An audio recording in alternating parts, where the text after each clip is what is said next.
guys, Demo here. I have been struck down by the flu for a few days now, but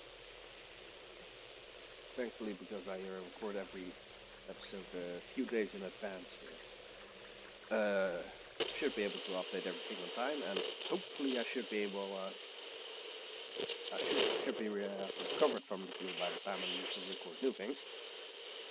That's awesome. So, but yeah, I've been sitting on my ass a little bit because I don't want to record things while I sound like a bloody seal or like a chronic smoker. So yeah, but I've been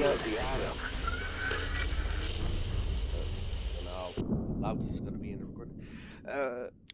I have created a second squad that I'm going to be playing for the initial playthrough. No.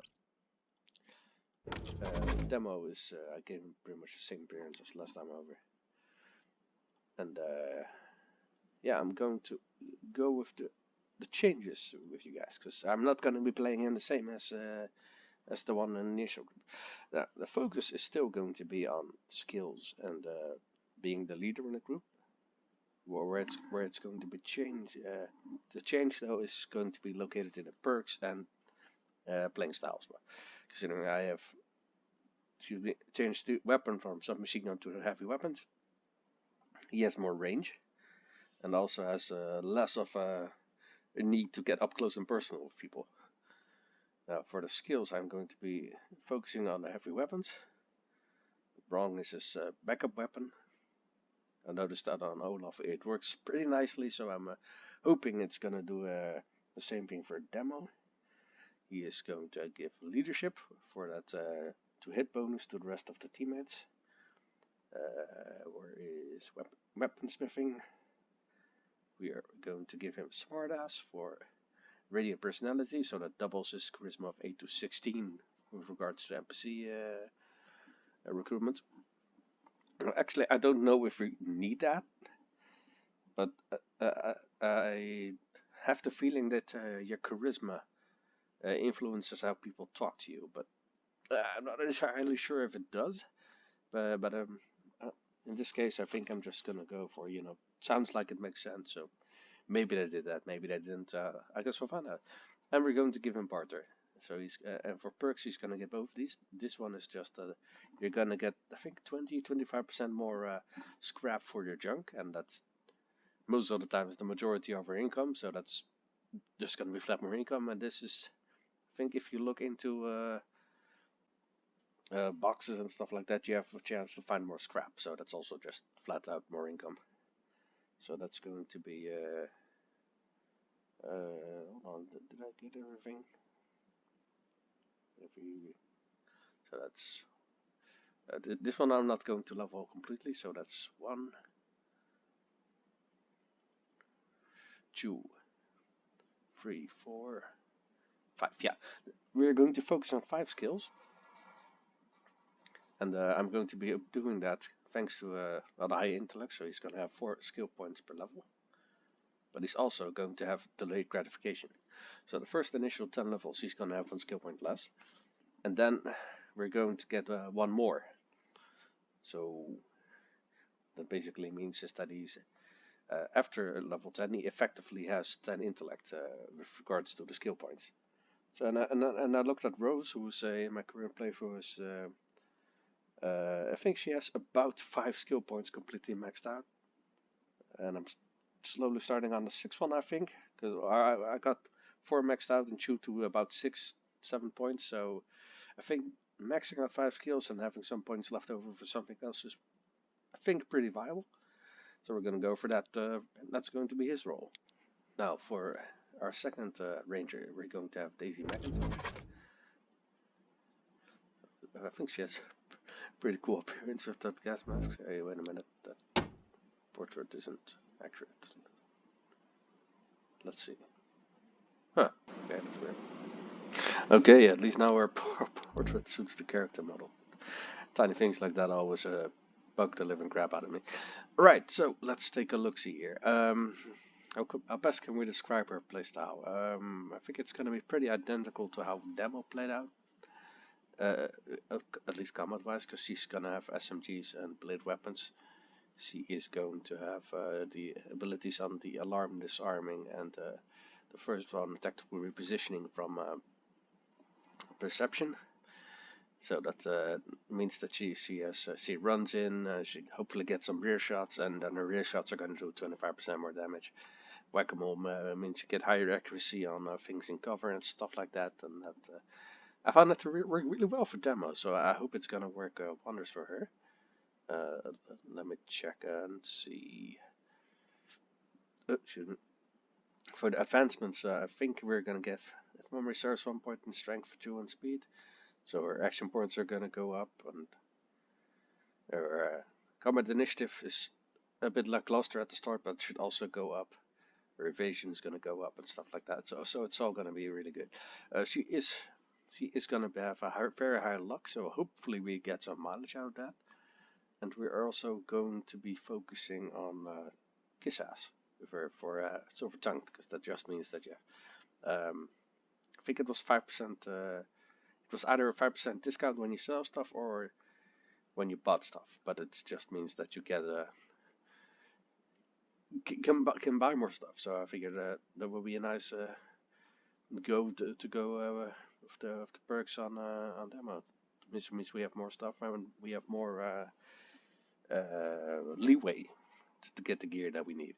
Now she's also going to have Twitchy, just as demo did. So let's take a look at our third member of our group is going to be Big Bertha. She is going to be our melee monster. She's going to run in and tear shit up in close combat, just like Corin is doing in our initial playthrough. She has high strength, she is fast, she has a good evasion, very high combat speed, and action points are not that super high. But I think for melee weapons, they should be more than enough, considering they don't use that much AP points to use.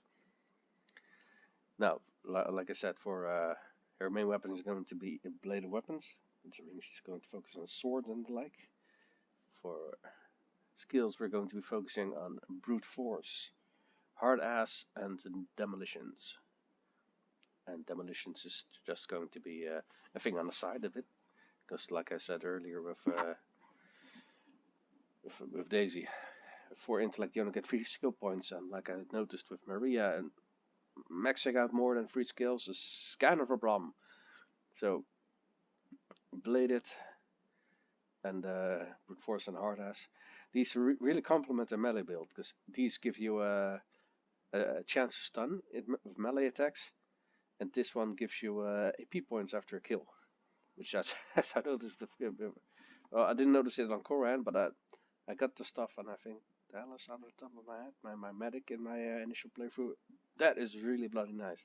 So I just picture this woman just running into combat and chopping up things left and right and center.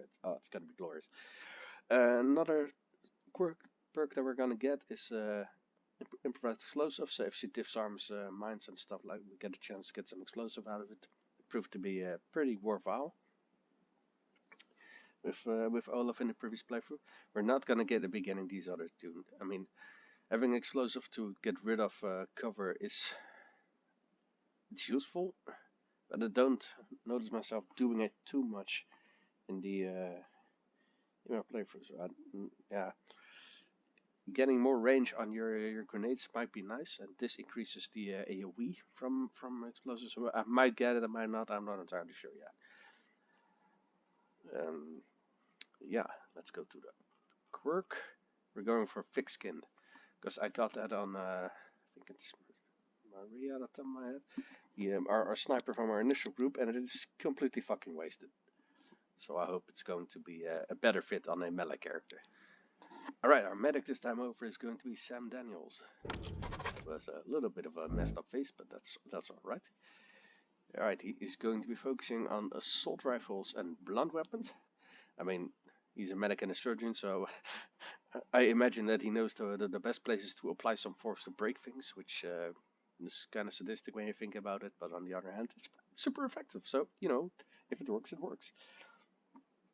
So, yeah, like I said, he's going to be our surgeon and field medic, and I thought I was going to focusing on something else. Oh no, that was it. And he's going to have. I am going to go for this perk because this is going to give him. I think it's half combat speed in the first turn of combat, so it's going to help him to get to cover, so where you can safely shoot from for the turns after that.